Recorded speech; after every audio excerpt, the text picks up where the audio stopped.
Amoebic dysentery यानी कि amoeba जो डिसेंट्री कर रहा है और बैसिलरी डिसेंट्री में डिफरेंस क्या है।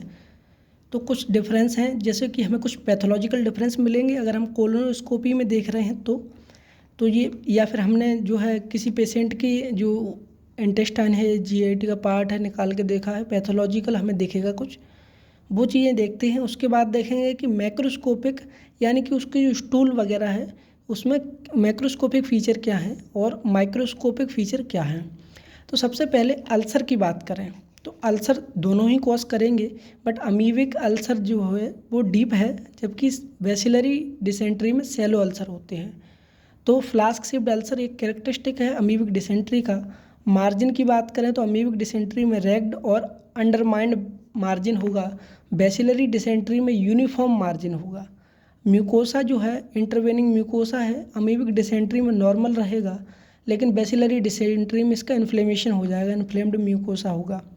सेलुलर रिस्पॉन्स इसके अगेंस्ट क्या होगा, अमीबिक डिसेंट्री में मोनोन्यूक्लियर रिस्पॉन्स होगा, बैसिलरी डिसेंट्री में पॉलीमॉर्फोन्यूक्लियर या न्यूट्रोफिलिक आपका डिफेंस होगा।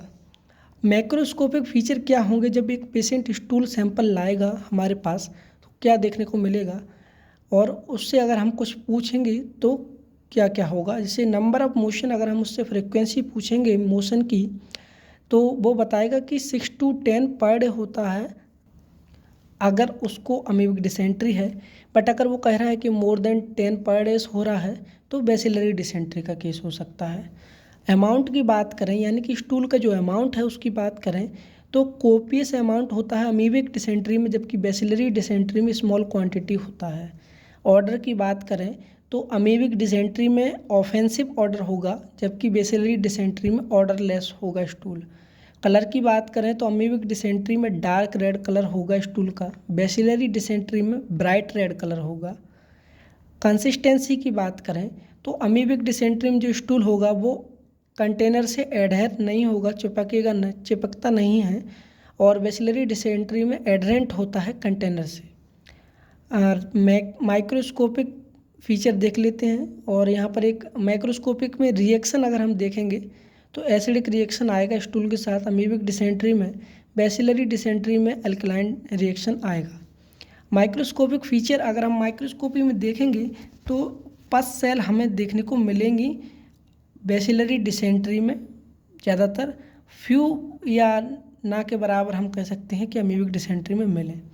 आरबीसी अमीबिक डिसेंट्री में क्लम्प्स में मिलेगा, बैसिलरी डिसेंट्री में डिस्क्रीट या फिर रोलेक्स फॉर्मेशन हो सकता है आरबीसी का। रोलेक्स यानी कि पाइल लाइक स्ट्रक्चर, जैसे एक कॉइन के ऊपर दूसरा कॉइन रखते हैं उस तरीके का। मैक्रोफेज फ्यू होते हैं अमीबिक डिसेंट्री में, लेकिन न्यूमरस मिलेंगे हमें बैसिलरी डिसेंट्री में। यूसिनोफिल प्रेजेंट होंगे अमीबिक डिसेंट्री में, बैसिलरी में एब्सेंट होंगे या रेयरली हमें मिल सकते हैं।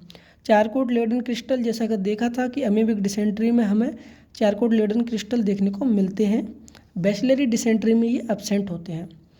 पिग्नोटिक बॉडी ये प्रेजेंट हो सकती है अमीबिक डिसेंट्री में और एब्सेंट होती है बैसिलरी डिसेंट्री में। पिग्नोटिक बॉडी, पिग्नोटिक यानी कि न्यूक्लियस, तो जो सेल्स हैं उनके न्यूक्लियस जो है, जो रिमेनिंग न्यूक्लियस वगैरह है या जो डिसइंटीग्रेशन हो चुका है वो हमें देखने को मिलेगा, उसको पिग्नोटिक बॉडी बोलेंगे। Organism amoebic dysentery Entamoeba histolytica करता है, पॉसिबिलिटी है कि हमें सिस्ट मिले या पॉसिबिलिटी है ट्रोपोजॉइट। बट बैसिलरी डिसेंट्री जो है बैक्टीरिया करता है, और इसमें एक इम्पॉर्टेंट बैक्टीरिया है सिजेला हुआ, जैसा सिजेला या सिगेला।